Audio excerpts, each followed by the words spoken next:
Christmas Eve, candles were lit. The table was set for people I thought I could trust. A stranger knocked on my door, cold, soaking wet, standing in the snow, with nothing but a quiet look in his eyes, asking for nothing more than a little warmth. My son told me to send him away, firmly, without hesitation. Instead, I pulled out a chair and handed him a plate. That single decision changed everything. Because that stranger sitting at the end of my table exposed every scheme my son and daughter-in-law had spent 7 months carefully building. They paid a very heavy price for all of it. Hey, welcome to the channel. Really glad you found this story. Hit, if you're staying till the end, subscribe so the next chapter finds you. And tell me in the comments, where are you watching from right now? Important disclaimer, this is a completely fictional story. All characters and events are imagined for storytelling purposes. Any resemblance to actual people or situations is entirely coincidental. What this story does carry, however, is something genuinely worthwhile, a message about Patient's family and what it really means to protect the people you love. There's a particular kind of silence that lives inside a jewelry store after closing time. Not the silence of emptiness, more like the silence of things holding their breath. The display cases still glow. The stones inside them catch the last of the evening light and throw it back in colors that don't have names. I've been listening to that silence for nearly 50 years, and I still haven't gotten tired of it. My name is George Whitfield. I'm 74 years old, and I am a jeweler. Not the kind you see in mall kiosks surrounded by synthetic stones and laminated price tags. I mean a real jeweler, the kind who can hold a rough piece of corundum up to the light and tell you before any instrument confirms it whether there's a ruby worth finding inside. I learned that skill the hard way, the way most things worth knowing are learned slowly, with bad lighting and aching eyes, and a teacher who didn't believe in shortcuts. For 45 years, Whitfield Gems has sat on the corner of Northwest 13th and Glissane in Portland's Pearl District. We moved into this building before the Pearl District was the Pearl District, back when it was still warehouses and railroad tracks and men who didn't ask too many questions. The neighborhood grew up around us. The galleries came then, the restaurants, then the boutique hotels with their exposed brick and $100 cocktails. We stayed. The sign above the door has been repainted 3 times, but it's always said the same thing. These days, it's just me and Earl. Earl Hutchins has worked the front counter for 22 years. He's 68, moves a little slower than he used to, and still insists on wearing a bow tie every single day. When I asked him once why he bothered, he said, "Mister, Whitfield, the customers don't come in here to see a man who stopped trying." I didn't have an answer for that. I still don't. The shop is smaller than it looks from the outside. 3 display cases arranged in a U-shape, a back room, where I do my actual work. A small office that hasn't been properly organized since 2019, and a corner near the window where a wooden chair sits at a slight angle to the wall. That chair has been there for 30 years. For most of those years, it belonged to Margaret. My wife passed in the spring of 2022, pancreatic, swift, and unkind the way those things tend to be. People asked me afterward how I was holding up, and I always said, fine, because what else do you say? The truth is harder to put into words. It wasn't grief exactly, or at least not the loud kind people expect. It was more like walking into a room where the overhead light has burned out. Everything is still there. You can still see. But the quality of the seeing is different, and you notice it every time. I kept the chair. These days the chair belongs to Noah. He's my grandson, 10 years old, Richard's boy.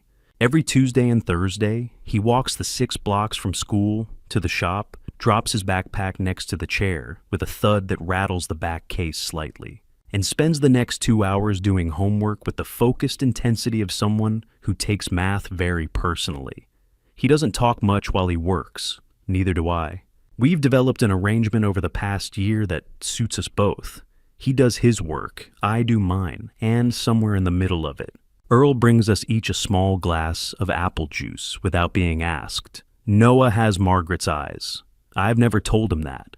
Some things you keep for yourself. I was thinking about this about Noah and the chair and the particular quality of a Tuesday afternoon in early June when the bell above the door rang and Richard walked in. My son is 42 years old.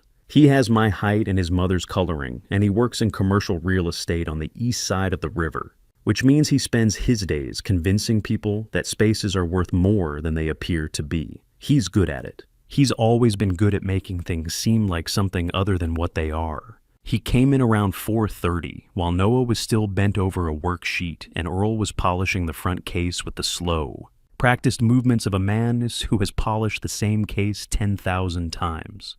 Richard said hello to Earl, ruffled Noah's hair in the distracted way people do when they're already thinking about something else, and then drifted toward the display cases. I watched him from the doorway of the back room. There's a look I've learned to recognize over 50 years in this business. Customers who love jewelry look at the pieces. They lean in, they slow down. Their eyes settle on individual stones the way you settle into a good chair. But some people who come through that door aren't looking at the jewelry at all. They're running numbers. You can see it in the way their gaze moves, not piece to piece, but case to case, shelf to shelf. A kind of inventory. Richard moved through the cases with that look. The same look I'd seen on buyers at estate sales when they weren't really there for the art. He said something about just being in the neighborhood.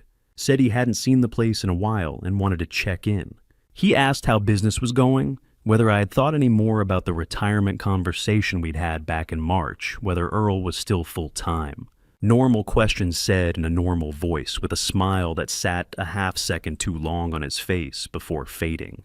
I answered the way I always answer, calmly, vaguely, without giving anything specific. A skill I also learned in this business. People show you their hand faster if they think you're not watching. After about 15 minutes, he said he had to get back across the bridge. He kissed the top of Noah's head this time, with more attention, shook Earl's hand, and walked out the door. The bell rang again. A delivery truck rumbled past on the street outside. Noah went back to his worksheet without looking up. I walked back to my workbench, sat down and opened the small notebook I've kept in the top left drawer since the autumn of 2022, the one I started the week after Margaret's memorial, when I found I needed somewhere to put the things I couldn't say out loud. Over the years, it had become something else, a record, dates, observations. The small things that don't mean anything on their own, but start to form a shape when you write them down and look at them over time. I wrote the date, June 3rd, 2025.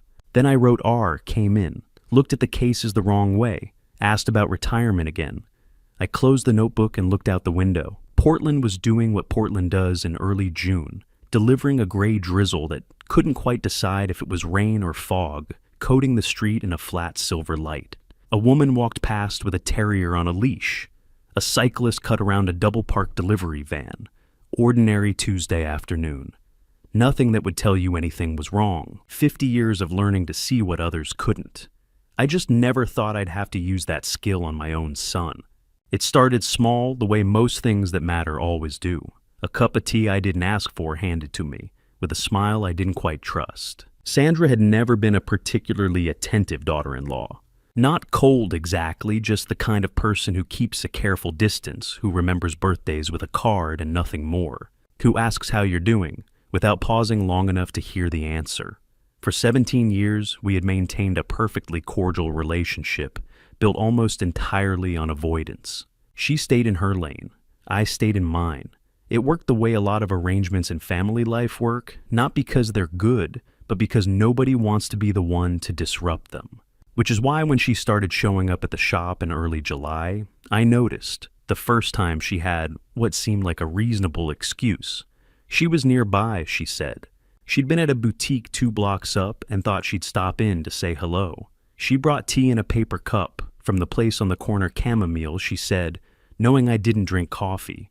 She set it on the edge of my workbench with a smile that was warm in the way stage lighting is warm, technically correct, but you're aware of the source. I thanked her. I wrapped my hands around the cup. I did not drink. We talked for about 20 minutes. She asked about Noah, how he was doing in school, whether he was still coming to the shop after class. She asked about Earl, whether his knee had gotten any better. All the right questions asked in the right order, with the right amount of concern. I answered each one. I watched her the way I watch a stone I'm not yet sure about, not staring, just attending. She left without buying anything, which wasn't unusual, What was unusual was that she came back 4 days later, this time loose-leaf tea in a proper thermos, poured carefully into the ceramic mug she'd apparently noticed sitting on my shelf, the one Margaret had brought back from a trip to Vermont in 2014 that I'd never had the heart to put away. The attention to detail was deliberate. I recognized the gesture for what it was. Research. Sandra had been paying attention filing things away, and now she was using what she'd learned. The tea was good, I'll give her that. But it had a note at the back of the taste that I couldn't quite account for. Not unpleasant, just present in a way that chamomile alone didn't explain. Slightly bitter the way certain minerals are bitter, or the way some herbal supplements leave a trace on the back of your tongue. I took 2 sips, set the mug down, and moved it to the far corner of the bench without making a point of it. That afternoon she asked me about the shop's bank accounts. She framed it carefully. She always framed things carefully, I was learning. It came wrapped in a story about a friend of hers whose elderly father had run into trouble accessing funds when he was hospitalized unexpectedly. It's just something to think about, she said, having someone listed who can manage things if anything ever came up.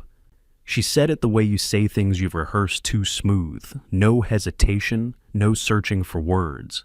People who speak from genuine concern trip over themselves a little. They second-guess their phrasing. Sandra didn't trip over anything. I told her it was a good point and that I'd look into it. I said it in the voice I use when I mean neither of those things. Richard's change came around the same time, though it moved differently. He didn't come to the shop as often, instead he called. 3 times in the first 2 weeks of July, which was 3 more times than he'd called in all of June. The conversations followed a pattern. He had asked about my health first, then about the business, and then about 2/3 of the way through, he'd introduced the real topic, retirement, specifically whether I'd given any more thought to simplifying things, whether I'd spoken to a financial advisor recently, whether I'd considered bringing in someone to help manage the administrative side now that I wasn't getting any younger. Now that I'm not getting any younger. He said it every time in the same casual tone, like it was an observation and not a pressure point. I've dealt with enough negotiators in 45 years of buying and selling to know when someone is testing a soft spot. You say the thing enough times in a neutral voice, and eventually it stops sounding like a threat. Eventually it just sounds like common sense. I let him say it. I agreed it was worth thinking about. I changed the subject to Noah's upcoming school year, which Richard was always willing to talk about, because it made him feel like a good father, and then I ended the call when it felt right. Way afterward, I sat at my workbench and thought about something a man once told me when I was 23 years old and still learning the difference between a stone with real depth and one that only looked good, under favorable light. The most dangerous thing in this business, he told me, isn't the buyer who insults you, it's the one who compliments you. I thought about that for a long time. Then I picked up my pen. I don't record every conversation in the notebook, just the ones that sit wrong afterward, the ones that leave a residue. I wrote down what Sandra had said about the bank accounts, the exact phrasing she had used. I wrote down Richard's retirement comments and the dates of the calls. I wrote down the thing about the tea not as an accusation, just as a detail. A stone you're not sure about yet, set aside for closer examination. By the 3rd week of July, Sandra had visited the shop 5 times. Each visit came with something tea, a small pastry from the French place 2 streets over. Once a copy of a magazine she thought I might enjoy. Each visit also came with a question, not always about money or property. Sometimes it was softer than that. Whether I'd thought about what would happen to the shop eventually, whether I had a plan for the inventory, whether I'd updated any of my important documents recently. At 74, I've had enough time to learn one thing that schools don't teach and families rarely discuss. The people who want something from you almost never ask for it directly. They get close first. They make themselves useful. They establish a presence, a habit, a sense of being owed a kind of trust. And then once the foundation is in place, they start to build. I knew what was being built. I just didn't know yet how high they planned to take it. On the last Friday of July, Sandra brought tea again. Same thermos, same mug, same smile. She poured it herself, set it in front of me, and we talked for 20 minutes about nothing that mattered. When she left, I sat alone in the back room and picked up the mug. The bitterness was there again, faint but consistent. The kind of thing you'd miss if you weren't looking for it, or if you trusted the person who handed it to you. I set the mug down, looked at the thin layer of residue that had settled at the bottom, a darker ring against the ceramic, barely visible in the afternoon light coming through the back window. For the first time in a long time, I felt cold. I found it on a Thursday. Not by accident I'd been looking, though I hadn't admitted that to myself, until the moment my hand touched the bottle.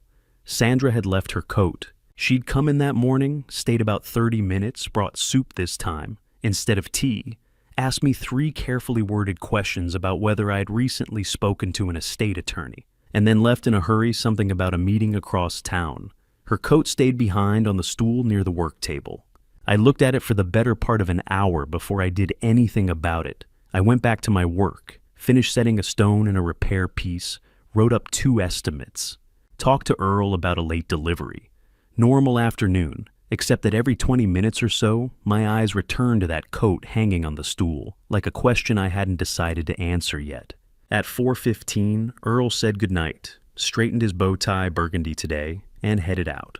I locked the front door, flipped the sign, and stood in the particular quiet that follows the end of a working day. Then I walked over and checked the pockets. The left side held a folded receipt and a half-empty pack of peppermint gum. The right side held a phone charger, a chapstick, and a small glass bottle roughly 2 inches tall, black cap, no commercial label. Just a strip of white medical tape around the middle, with something written in handwriting that was either very small or very hurried. The ink had smudged as if the cap had been replaced before the writing could dry. I stood with that bottle in my palm and didn't move for a long time. People expect anger in a moment like that. I didn't feel anger. What I felt was something cleaner, a cold, precise clarity, the same sensation that comes when you find the inclusion you've been half expecting in a stone you wanted to believe was flawless. You don't rage at a flaw, you simply see it. You accept that it's there, and then you decide what to do next. The tea sample was still in the back room. I'd saved it the previous Friday, poured what remained into a small sealed jar, and tucked it behind a box of lens cloths, where no one would think to look. I set the jar next to the bottle on the workbench.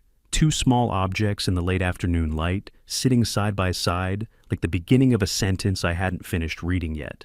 I thought about calling the police. Then I thought better of it. Going to them now with 2 containers and a suspicion would accomplish one thing: it would tell Richard and Sandra that I knew. Whatever they were planning, I still didn't understand the full scope of it. How many people were involved, how long they'd been at it, how far they intended to take things.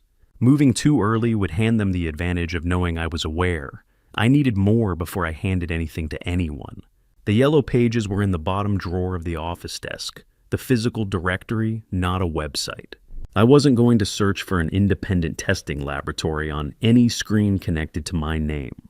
I found what I needed on the 3rd page under Laboratories Analytical and Testing, a small independent operation on Southeast Morrison that accepted private submissions with confidential results. No personal identification required. I wrote the address and number on a loose piece of paper, not in the notebook, a separate sheet I folded and carried in my shirt pocket and nowhere else. I called from the shop's landline at 4:53. The man who answered was brief and professional. Organic compound analysis, 8 to 10, business days $140, cash at drop-off, intake number, only no name attached to the sample. I made an appointment for the following morning, confirmed the address, and said thank you. After I hung up, I wrapped both containers carefully in a cloth and placed them in my jacket's inside breast pocket, locked the front door, locked the office, drove home without the radio on.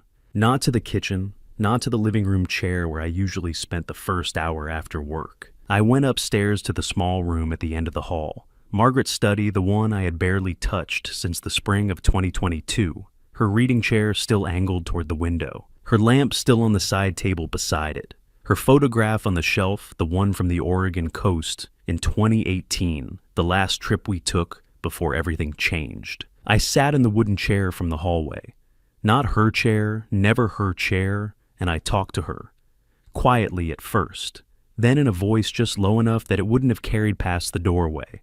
I told her what I'd found. I told her what I believed it meant. I told her I wasn't going to move until I understood the complete picture, because a wrong step now would be worse than no step at all. Margaret had little patience for hesitation, dressed up as caution, but she understood the difference between the two better than anyone I've ever known. Real caution has a plan behind it. Hesitation is just fear with better posture.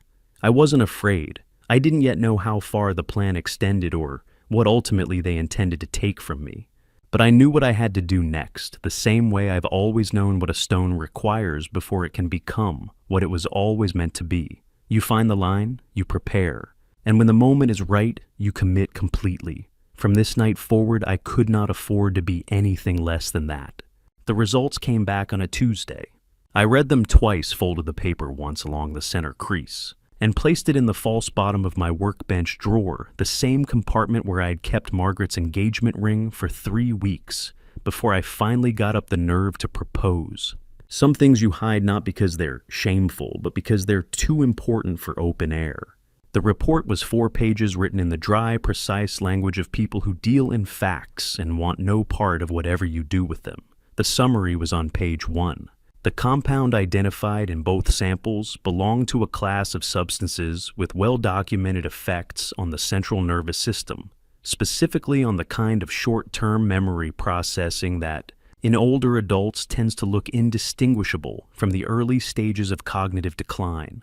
Used consistently over several months, the effects would be gradual enough to seem natural. Documented carefully by, say, a physician who had been told what to look for, they would be sufficient to build a clinical record that could support a legal argument about a man's capacity to manage his own affairs. I sat with that for a long time. Then I got up, went to the sink in the back room, washed my hands with the unhurried thoroughness of a man who has just finished a job, and went back to work. That afternoon, I started practicing. It began with small things, picking up the wrong tool from the bench, and then looking at it with a moment's confusion before setting it down. Asking Earl what day it was, even though I knew perfectly well what day it was. Pausing mid-sentence as if the next word had slipped out of reach. Nothing dramatic, nothing that would read as performance if you were watching for it. Just the texture of a mind that was slowly losing its grip on the edges of things. I'd spent 50 years training my eyes to detect the nearly undetectable. It turned out the same precision worked in reverse.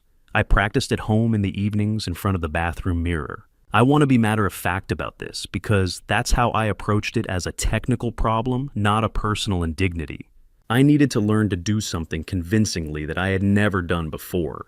That required practice the same way setting an unusual cut requires practice the same way any skill worth having requires repetition before it becomes reliable. What I hadn't anticipated was the cost. Richard came in on a Thursday in the second week of August. He was in good spirits, lighter than he'd been in months actually, which told me something about what he thought was happening. We talked for a while about Noah's upcoming school year, about a repair job I was finishing up, about nothing in particular. At one point, naturally, the conversation drifted to Margaret. I pretended not to remember the name of the restaurant where we'd celebrated her last birthday.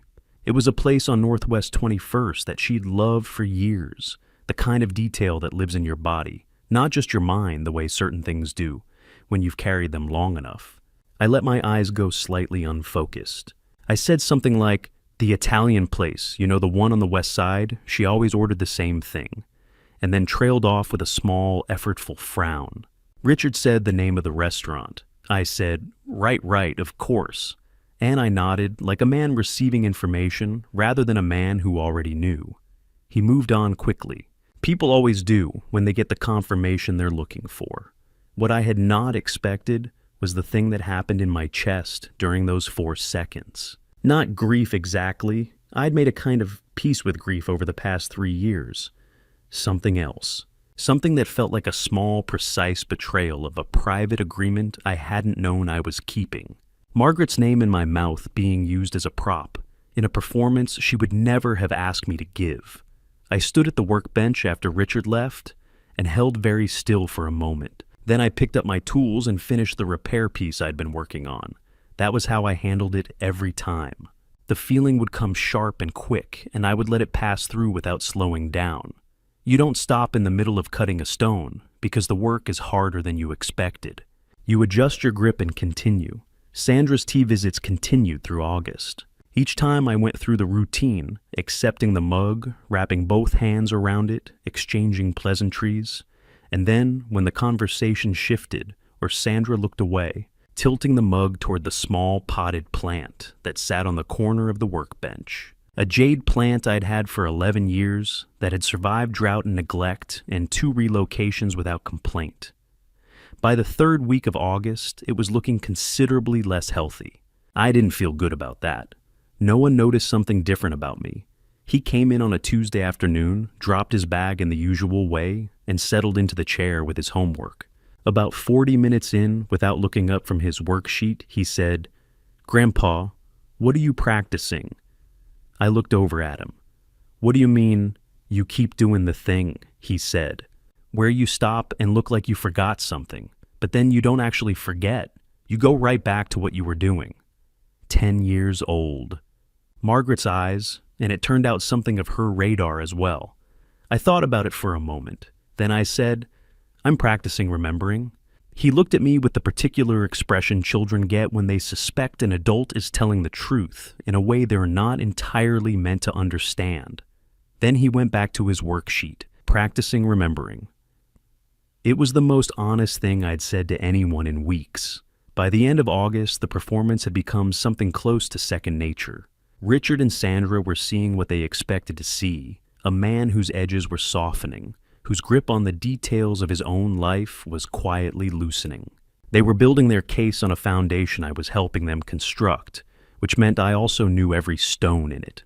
Some evenings I sat at the workbench after closing and held my hands out in front of me, palms down. The way I'd done since my apprenticeship, a habit from the days when steadiness was a professional requirement, when a tremor in the wrong moment could ruin a week of work. My hands were steady, both of them, every time. That was enough. As long as that was true, I was still in control of the only thing that mattered. Someone would need to confirm the symptoms. A doctor. And knowing Richard, that part had already been arranged. September always reminds me of Henry Cross. I don't know why, exactly, maybe it's the light. Portland in September has a particular quality to its afternoons, a low amber slant that comes through the west-facing windows and makes everything look older than it is. The stones in the display cases catch it differently than they do in summer. Less brilliant, more considered, like they're being asked a different kind of question. Henry would have had something to say about that. He always did. I met him in the winter of 1974. I was 23 years old, recently arrived in Portland from a small town in eastern Oregon, where the most complex piece of jewelry anyone owned was a high school class ring. I had some aptitude and no training, and I had responded to a hand-lettered notice in the window of a shop on West Burnside that said, "Apprentice wanted. Patience required. Pay modest." The last part turned out to be an understatement. Henry Cross was 57 years old when I started working for him, which means he was exactly the age I am now, in the photographs I still have from those early years. It's a strange thing to look at a man you remember as old and realize he was younger than you are today. It rearranges something in the way you think about time. He was a compact man, unhurried in his movements, with the kind of hands that seemed to operate independently of the rest of his body, steady and precise while he talked, gestured, argued, did everything else simultaneously.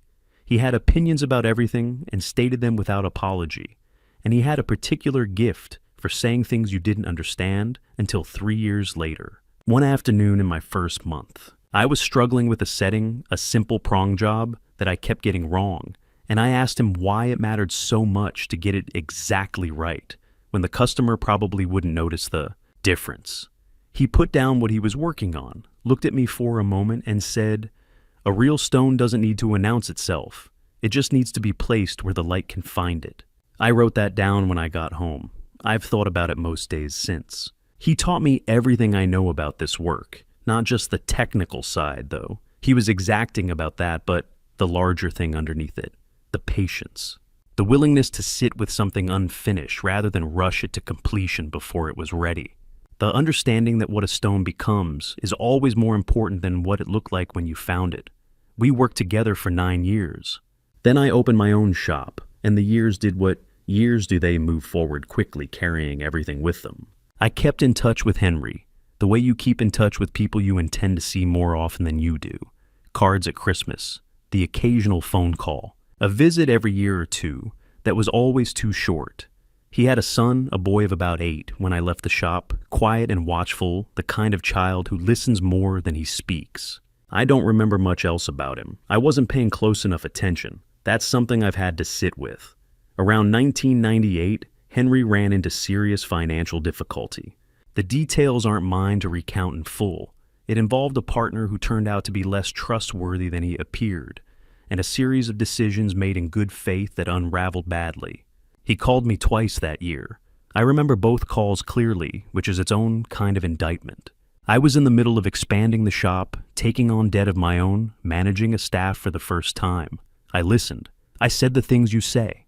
I didn't do the thing that actually would have helped, which was to show up. Henry's shop closed in 2000. He passed away in the spring of 2002. I found out through a mutual acquaintance 2 weeks after the fact. I sent flowers to an address I wasn't certain was still current. I told myself I'd been out of touch, that it had been years, that there was nothing I could have done differently. I've never fully believed that. There is a box on the shelf in my back workroom, behind a row of reference books and a small lamp I keep meaning to replace. Inside the box, wrapped in a square of dark velvet, is a rough diamond approximately the size of a large marble irregular, cloudy the color of old ice. Henry gave it to me in the summer of 2001, a few months after his shop closed, and about a year before he was gone. He brought it in a small paper bag and set it on my workbench without ceremony. "I won't get to it," he said. "You will when you're ready." I asked him what it needed. He said, "You'll know when you look at it properly." I have looked at it properly many times. I've taken it out of the box, held it under magnification, made notes about the inclusions and the grain structure and the angles that would need to be worked. I know exactly what it needs and how I would approach it. I have never cut it. I'm not entirely sure I can explain why, except to say that some things accumulate a weight over time that has nothing to do with their physical mass. That stone represents something I haven't yet earned the right to finish a conversation I owe Henry, that I've been postponing for 23 years, telling myself there was still time, that I'd get to it when I was ready. I spent most of September the way I spend most Septembers working, watching, keeping the performance consistent. Richard called twice. I navigated both conversations without incident. Sandra came in 3 more times with her thermos. I navigated those 2 one sip, and then the jade plant, which was now looking genuinely unwell. Late in the month, a Thursday afternoon, the kind of gray, damp day that Portland produces in quantity once summer releases its brief hold, Sandra came in to drop off what she said was a recipe she had written down for me from a soup I had mentioned liking. She stayed 20 minutes and spent most of them on her phone, partly turned away from me, near the front of the store. I was in the back close enough to hear far enough that she'd apparently forgotten I was there. She was talking to someone in a low voice, the kind people use when they want to sound normal and aren't quite managing it. Most of it was unremarkable. But toward the end, before she wrapped up the call, she mentioned a name, Mitchell. Just the name, no context, no explanation. Followed by something about next week, and then a sentence I didn't catch clearly. She lowered her voice for that last part, whether deliberately or by instinct, I couldn't say. She came to the back a minute later, cheerful handed me the recipe card, stayed another 5 minutes, and left. After she was gone, I stood at the workbench and looked at the shelf where Henry's stone sat in its box behind the row of books. 23 years. I hadn't touched it once. I opened the notebook and wrote down the name, Mitchell. Just that, and the date, and the fact that she hadn't known I was listening. Then I closed the notebook and looked at the box for a long time.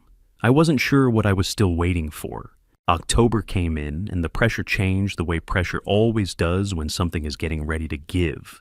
Richard's visits to the shop became regular in a way they had never been before.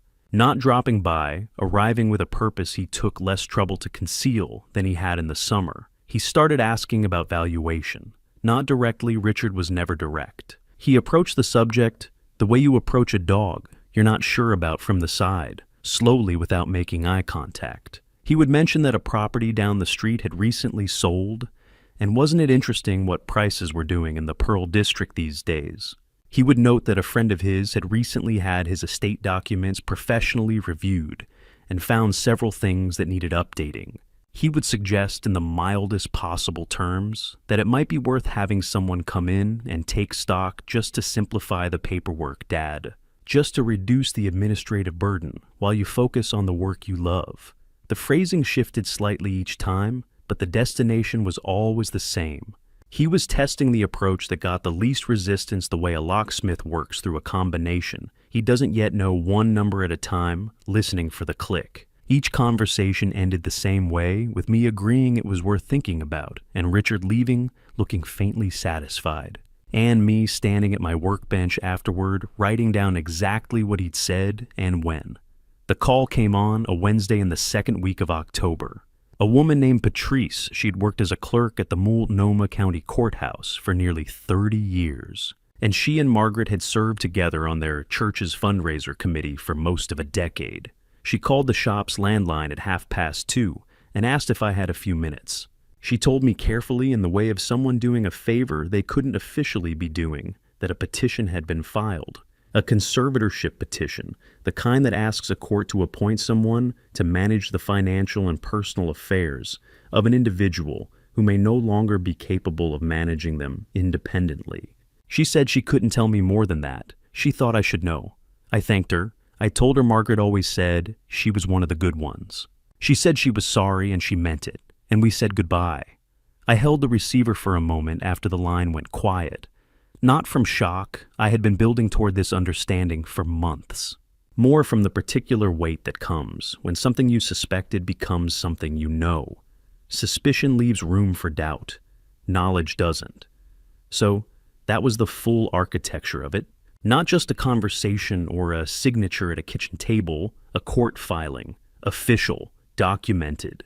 The kind of thing that, if it proceeded unchallenged, would hand legal authority over my finances, my property, my ability to make decisions about my own life, to Richard. With Mitchell Hale providing the legal scaffolding, the substance in Sandra's thermos wasn't incidental. It was the foundation for a physician's report that would say exactly what they needed it to say. I had been prepared for something. I had not been fully prepared for how thoroughly they had prepared. I added the call to the notebook. Then I went back to work. Mitchell Hale arrived on an evening in the third week of November. Richard brought him to the house, not the shop. Coming to the house was a statement. He was 44 medium height, wearing a charcoal suit that fit too well to be off the rack. Richard introduced him as a family advisor, not a lawyer, which he was, but a family advisor, which told me immediately how they intended to frame everything that followed. He shook my hand with both of his right hand gripping left hand, covering the kind of handshake that lasts 2 seconds longer than it needs to. He said it was a pleasure to finally meet me. That word finally meant Richard had been talking about me for some time. I filed that away without comment. His voice was the most unsettling thing about him. Genuinely pleasant, warm, unhurried, with the kind of measured cadence you develop after years of talking people into things they hadn't planned on agreeing to. He said nothing objectionable that evening. He complimented the house, asked thoughtful questions about the shop's history, expressed what appeared to be genuine interest in the craft of jewelry making, and mentioned that his grandmother had owned a piece she'd always called the finest thing she possessed. I watched him the way I watch everything quietly, without appearing to. Noah was there that evening, a Tuesday, his usual night for dinner. He sat at the far end of the table and ate with the particular quietness he had been carrying since September. He used to ask questions at dinner rapid fire and unself-conscious, the way children are when they feel completely at ease. That fall, the questions had stopped. He watched instead, the adults, the conversation, the small ways people positioned themselves and adjusted their voices depending on who was listening. At one point, Mitchell Hale directed a question at him about school. Noah answered in 2 sentences politely and returned his attention to his plate. When I glanced over a few minutes later, he was looking at Mitchell Hale with an expression I recognized from somewhere close. He was measuring. After they left, Noah helped me clear the table without being asked. We did the dishes in the easy silence we'd built over the past year. When I walked him out to Richard's car, he stopped on the front step and turned around. The porch light was behind me, and I couldn't read his face clearly, but I could see that he was working something out, some thought or question that hadn't yet found the right words. He stood there for 3 or 4 seconds. Then he pulled his jacket tighter and got in the car without saying it. Whatever it was, he'd decided to keep it. I watched the taillights until they turned the corner, and the street was quiet again. Inside, I sat in the armchair in the front room. Margaret's chair, the one she'd always claimed, was the most comfortable in the house. The one I'd spent 3 years avoiding without ever quite admitting why. I sat in it that night because I was tired of avoiding things. For the first time in longer than I could easily measure, I felt genuinely alone. Not the manageable solitude of the past 3 years. I had made a kind of arrangement with that. This was something raw, the particular loneliness of a man surrounded by people he cannot speak honestly to. Not one of them. Not even the boy who had his grandmother's eyes and was quietly learning to be afraid of something he couldn't yet name. I sat in that chair for a long time. By early December, everything was already in motion. The pieces had been set. Now they were just waiting for the right moment to close. Richard called it planning for the future. I called it watching someone measure the drapes before the funeral. December arrived the way it always does in Portland gray, and deliberate the rain shifting from the half-hearted drizzle of autumn to something with more conviction behind it. The city pulled inward. People walked faster. The shop windows along the street filled up with lights and arrangements that were meant to suggest warmth, and mostly succeeded. I had put a small wreath on the door of Whitfield Gems every December for 43 years, and I put one up again this year, because some things you keep doing, not out of sentiment, but out of the belief that normalcy maintained carefully enough is its own form of armor. Richard called on the 3rd of December. He opened the way he always opened, asking about Noah, about Earl, about whether the holiday season was bringing in any interesting repair work. 5 minutes of preamble carefully calibrated to feel like conversation. Then he introduced the real subject he had been thinking he said about how much I was managing on my own these days. The shop, the house, the finances. It was a lot for anyone, he said, let alone someone at my stage of life. He wasn't suggesting anything dramatic, just a temporary arrangement, a limited power of attorney that would allow him to assist with certain administrative matters during the holiday period, when things could get complicated and stressful, and I deserved to be able to enjoy the season without worrying about paperwork. He said the word temporary 4 times in that conversation. I counted. I told him it was a thoughtful idea and that I would give it serious consideration. I used the word serious deliberately because it made people feel heard without committing to anything. Richard said he was glad and that Mitchell had actually drafted something straightforward that we could go over together and that there was no rush. But if I wanted to have everything in order before Christmas, it might be worth sitting down sometime in the next week or two. No rush before Christmas. I wrote down both phrases after we hung up. Mitchell Hale called twice in the first week of December. The first call came on a Tuesday morning. He said he was just following up on the conversation Richard and I had had, and wanted to make sure I hadn't had any questions about the document he'd prepared. His voice had the same quality it had in person, smooth and unhurried, like water finding the path of least resistance. He mentioned that the document was really quite simple, that he had drafted similar arrangements for many families in my situation, that it was genuinely the kind of thing that gave people peace of mind. I told him I appreciated the call and that I was still reviewing my options. The second call came Friday afternoon, shorter this time, just checking in. He said, making sure I had everything I needed, reminding me that his schedule through the holidays was fairly open if I wanted to meet. He said he hoped I was well and that he was looking forward to seeing me over the holiday. I hadn't invited him to anything over the holiday. I sat with that detail for a while after the call ended. By the second week of December, the shape of their timeline had become clear to me. The conservatorship petition that Patrice had told me about was still pending, sitting in the court system, waiting for a hearing date. But if I signed a voluntary power of attorney before that hearing occurred, Richard wouldn't need the court's decision. A voluntary document signed by a man who appeared to be of sound mind and free will would give him substantially the same authority, faster, cleaner, without the scrutiny that a contested court proceeding would invite. Christmas Eve was the target. The family together, the atmosphere softened by the season, Mitchell Hale present with his pleasant voice and his well-fitted suit, and his document that was really quite simple. I had been in this business long enough to recognize a closing strategy when I saw one. Noah came to the shop on a Thursday afternoon in the middle of the month. He came in the usual way, bag dropped, chair claimed homework, produced, but something was different about his energy that day. He worked for about 20 minutes and then stopped, which he almost never did.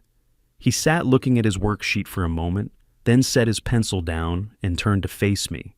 "Grandpa," he said, "are you okay?" Not the careful measuring look from last month. A direct question asked with the particular seriousness of a child who has decided that the adults around him are not going to raise the subject on their own. I looked at him across the workbench. 10 years old, sitting in the chair that had been his grandmother's, asking me the question that no one else in my life had thought to ask plainly. I said I was fine. He held my gaze for a moment in the way that children do, when they are deciding whether to accept an answer or push further. Then he said, "Okay," and picked up his pencil and went back to the worksheet. He didn't believe me. I could see that clearly. And the thing I couldn't tell him, the thing I had to sit with quietly while he worked through his math problems 3 feet away, was that I wasn't entirely sure I believed myself. Not about being fine, about being ready. Those were 2 different things, and I had been confusing them more often than I wanted to admit. That evening after Noah had gone and Earl had locked up and the shop was quiet, I sat at the workbench with the notebook open in front of me. I wrote down Mitchell Hale's name and the dates of both calls and the exact phrasing he had used each time. I wrote down Richard's language from the 3rd temporary administrative peace of mind, and the fact that he'd already told Mitchell Hale I would likely be sitting down with him soon, before I'd agreed to any such thing. I wrote down the phrase Mitchell Hale had used about the holiday, the one about looking forward to seeing me unsolicited. Then I closed the notebook and set my pen down. They thought I was waiting holding still out of confusion or inertia, or the slow erosion that they had been carefully engineering since July. They thought the man sitting behind that workbench was exactly what they had been building him to appear to be. They were wrong about that. They had been wrong about it from the beginning. I wasn't waiting. I was preparing. And there is a difference between those 2 things that I would in time be very glad they never understood. December 24th, 2025. I woke up that morning knowing something was going to happen. I just didn't know it would come from a direction I never could have anticipated. The house smelled like coffee and pine. I'd put the tree up the weekend before a real 1.7 feet Douglas fir from the lot on Northwest Thurman, where I'd been buying trees since 1987. Margaret had insisted on real trees every year, without exception, on the grounds that a house that smelled like Christmas actually was Christmas, and everything else was just decoration. I had kept the tradition without her, in the same way I kept most of our traditions not out of sentimentality exactly, but because some habits have roots deep enough that removing them would take more than you're willing to disturb. Noah arrived at 9. Richard had dropped him off on the way to some errand, which was fine by me. It meant I had Noah to myself for the better part of the morning, which turned out to be the best part of the day. He came through the door with his coat still half on and immediately began a critical assessment of the tree's ornament distribution, which he found lacking on the lower left quadrant. I gave him the box of ornaments and stayed out of his way. We worked through the morning together, the 2 of us Noah, reorganizing the tree with the focused energy of someone who has clear aesthetic opinions and no patience for symmetry that isn't quite right, and me in the kitchen, moving between the stove and the counter with the unhurried rhythm of a man who has been cooking Christmas dinner for 50 years and stopped consulting recipes sometime in the early 90s. The turkey had gone in at 7. The potatoes were waiting. The pie, Margaret's recipe, the one I made from memory, now was cooling on the rack by the window. Noah had found a playlist on his phone, one of those stations that plays nothing but old Christmas standards, and he'd set it on the counter where it filled the kitchen with a sound that was somehow both familiar and distant. The The way certain songs are when you've heard them so many times, they've become less about music and more about the years they've collected. Bing Crosby, Nat King Cole, the occasional Sinatra. Grandpa, Noah said at one point from somewhere deep inside the lower branches, "Did you know that the song White Christmas was actually written by a Jewish man who missed the Christmases of his childhood?" I told him I did know that. "I think that's kind of the whole point of it," he said. "It's not really about snow. It's about missing something." He was 10 years old. I didn't say anything for a moment. Then I told him that was probably the most accurate thing anyone had ever said about that song. He came out from the branches looking pleased with a strand of tinsel in his hair that he didn't notice until Earl, who had stopped by briefly to drop off a card, pointed it out an hour later. The morning was good. I want to be clear about that. Whatever came after the morning was genuinely good. The kind of ordinary, unremarkable goodness that you don't fully recognize while it's happening, that only becomes visible in contrast later. Richard and Sandra arrived at 5 o'clock. Richard was in good spirits, the particular brightness of a man who believes the day is going according to plan. He brought wine, helped himself to the kitchen without being asked, and moved through the house with the ease of someone who had already begun in some interior way to think of it as his. Sandra was quieter than usual. She hugged me when she came in, which she didn't always do, and her eyes went briefly around the room in a way that wasn't exactly casual. Noah retreated to the corner of the living room with a book which was a new development. He used to stay close to the adults at family gatherings. This year, he had apparently decided that a certain amount of distance was a reasonable response to something he couldn't yet articulate.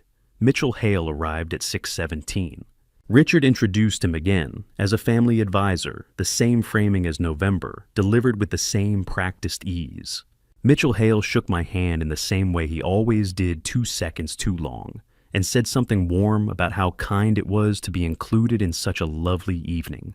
He had brought a bottle of wine more expensive than the one Richard had brought, which I noted and said nothing about. The four of us moved through the pre-dinner hour with the careful politeness of people who are each waiting for something without wanting to appear to be waiting. Richard asked about the shop. Mitchell Hale asked thoughtful questions about the neighborhood, the history of the house. Sandra set the table moving between kitchen and dining room, with a quiet efficiency that would have seemed helpful if I hadn't been paying attention to what she was doing with her eyes. I was paying attention.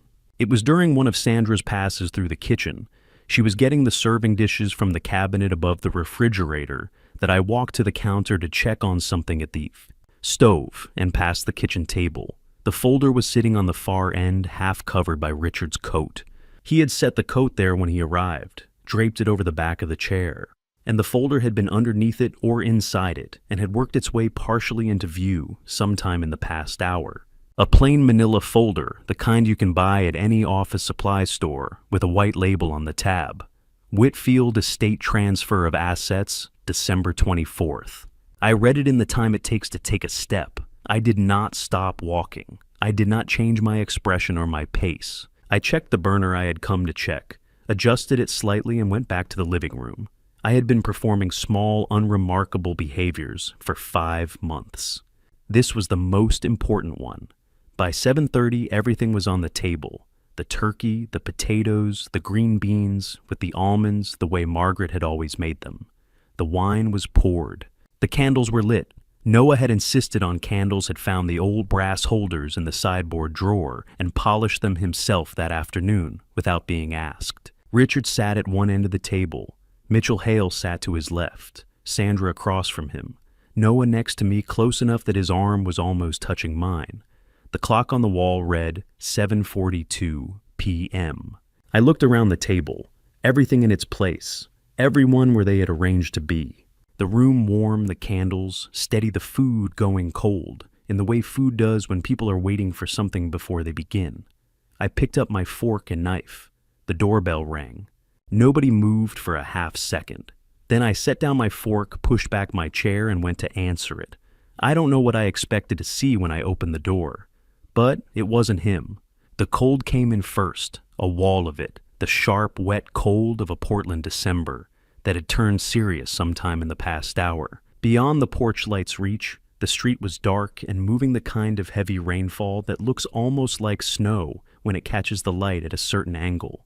And standing on the front step just inside the edge of the porch overhang was a man.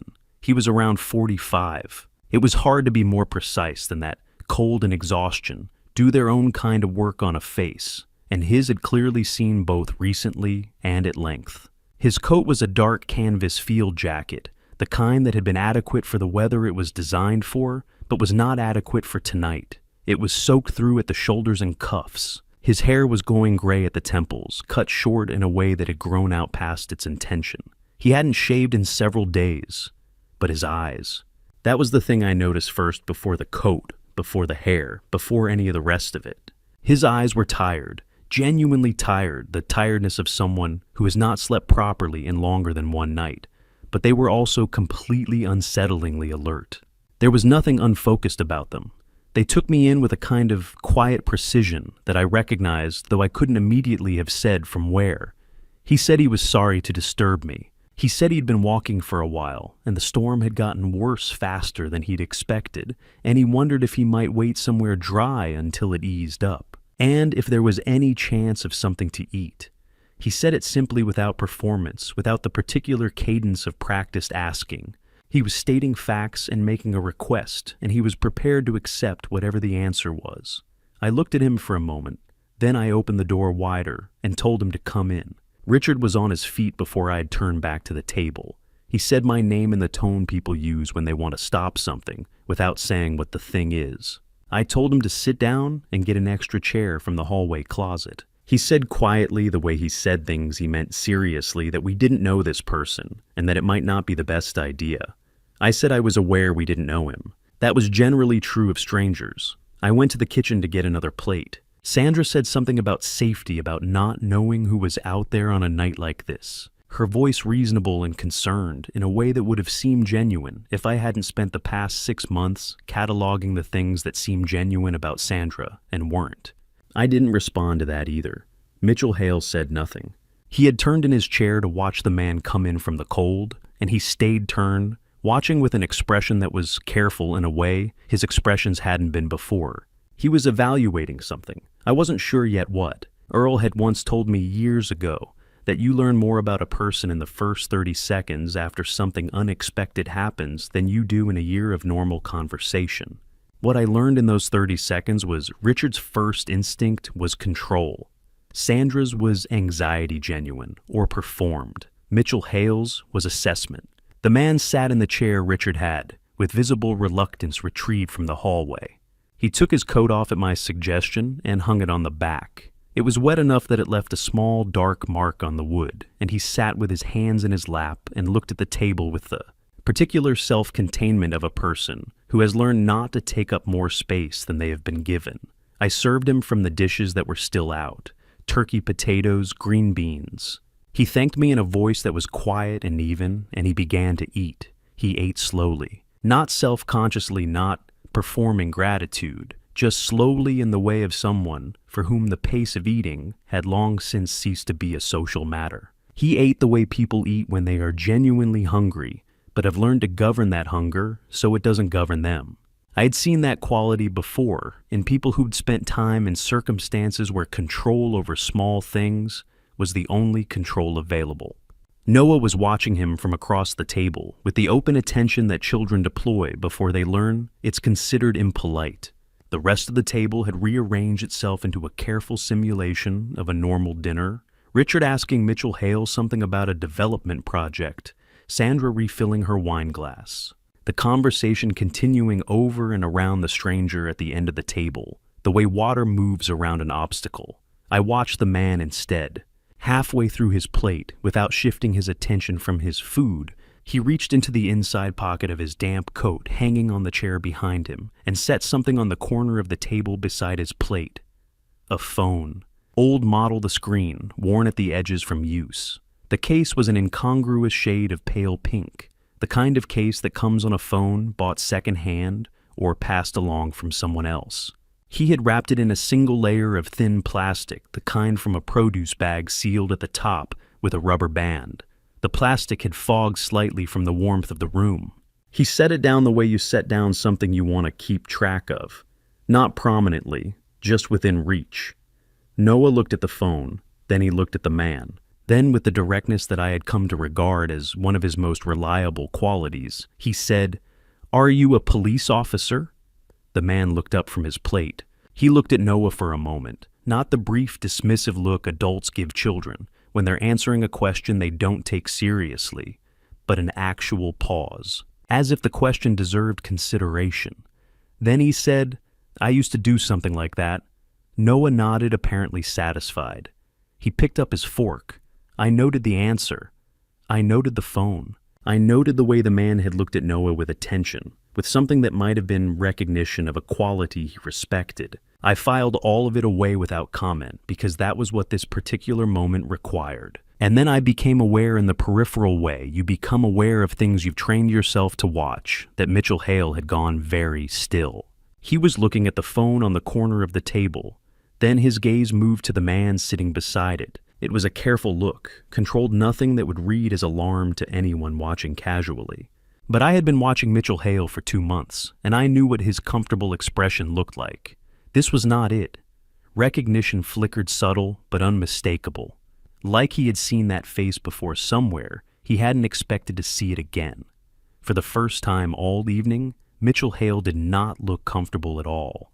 Mitchell Hale made his first mistake exactly 11 minutes after the stranger sat down. I know it was 11 minutes because I was watching the clock on the wall above the sideboard, not conspicuously the way you watch something. You want people to know you're watching, but in the peripheral, habitual way of a man who has spent 50 years doing precise work in measured time.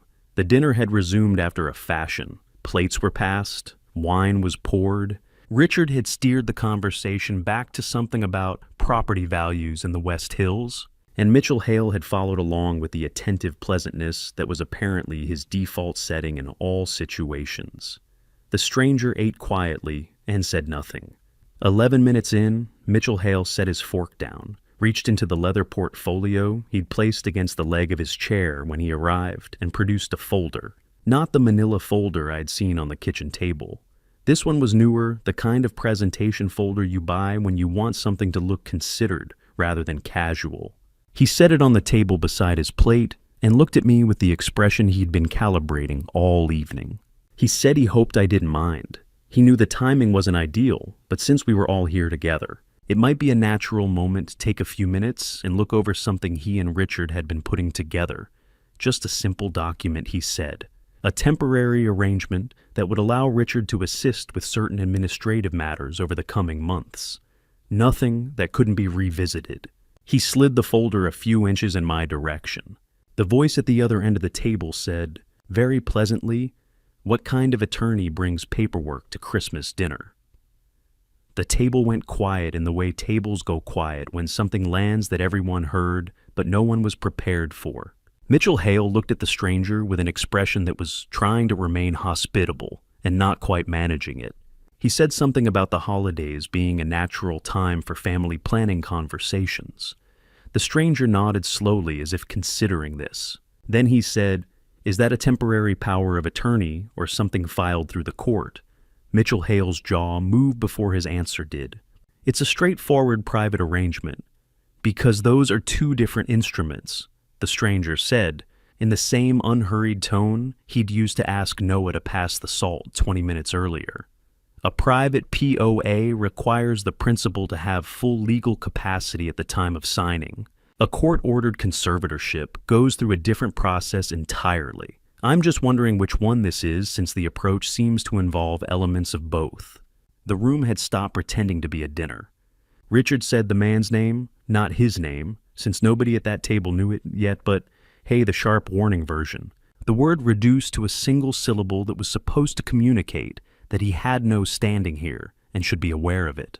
The stranger looked at Richard with an expression of mild, genuine interest, as if Richard had said something worth examining rather than something meant to silence him.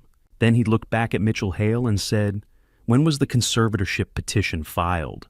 Because if it's already in the system at Multnomah County, then having your client sign a private document tonight would be, I'm not a lawyer, but I believe the word is irregular."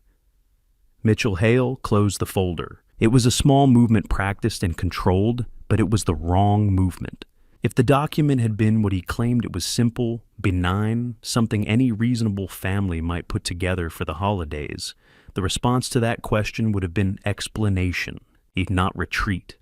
The closing of the folder was an answer in itself, and everyone at the table understood it, even if only one of them understood why. I stood up. I want to be precise about what I did and didn't say, because it matters. I didn't accuse anyone of anything. I didn't reference the folder I'd seen on the kitchen table, or the conservatorship petition, or the months of careful observation I had conducted without anyone's knowledge. I simply stood up, which at my age and in my own house carries a weight that doesn't require explanation, and I said that I would not be signing anything tonight. Not the document in the folder, not any document. Not because I'd been persuaded otherwise by anyone at the table, but because it was my decision to make, and I had made it, and that was the end of the matter. Then I looked at Mitchell Hale and told him that I thought it was probably time for him to head home. He held my gaze for 3 seconds. I counted those too. Then he picked up his portfolio, excused himself with the kind of formal politeness that is indistinguishable from contempt if you know what you're looking at, and went to get his coat from the front closet. I heard the front door open and close. I did not go to see him out. I sat back down. Noah was looking at his plate with the careful neutrality of a child who has understood considerably more than the adults in the room intended him to understand, and has decided that the best available response is stillness. His fork was set at a precise angle across the rim of his plate, the posture of a person who has finished eating, and has been sitting with that fact for a while. Richard's face had gone the particular color of a man whose contingency plans have just run out. He was sitting very straight the way people sit when they're trying to project control over a situation that has moved beyond their control and not quite succeeding. His wine glass was in front of him, but he hadn't touched it in some time. Sandra looked at Richard. Richard looked at the phone on the corner of the table, the pale pink case still wrapped in its plastic, sitting where the stranger had placed it an hour ago, and where it had remained, unremarked upon by its owner through an entire dinner and everything that had followed. Nobody said anything for a long time. The candles had burned down an inch since we'd sat down. The food on the table had gone from warm to cool in the patient, indifferent way that food does when the people around it have found other things to think about. Outside, the rain was still coming down against the windows, steady and unhurried, with nowhere it needed to be. After Richard and Sandra went upstairs, I asked the man if he wanted more tea. He said yes. I made 2 cups, the real kind, without anything extra in it. It was the first time in months I had made tea for someone in that kitchen, without thinking carefully about what I was putting in it. The difference was noticeable, even if only to me. We sat at the cleared kitchen table. The good dishes were stacked by the sink. Outside, the rain kept its steady conversation with the windows. The house was quiet in the particular way of people pretending to sleep, a different silence from actual sleep, closer to held breath. I'd lived here long enough to know the difference without having to think about it. I set his cup in front of him and sat down across the table. "Your name," I said, not a question, just the first thing. He wrapped both hands around the cup, the way people do when warmth is still something they have to remind themselves to accept. He looked at the cup for a moment, then at me. Daniel Cross, 45 years old. Former Special Agent, FBI Financial Crimes Division, Portland Field Office. 11 years before I was terminated. He said the word without softening it, without the sideways phrasing people usually reach for. I appreciated that. I documented a pattern of misconduct inside our own office during a major case.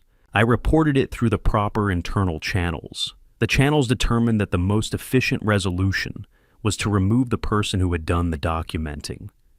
There was no bitterness in how he said it. I found that more convincing than if there had been. Bitterness performs itself for an audience. What he carried instead was the flat, settled weight of something examined from every angle and accepted for what it was.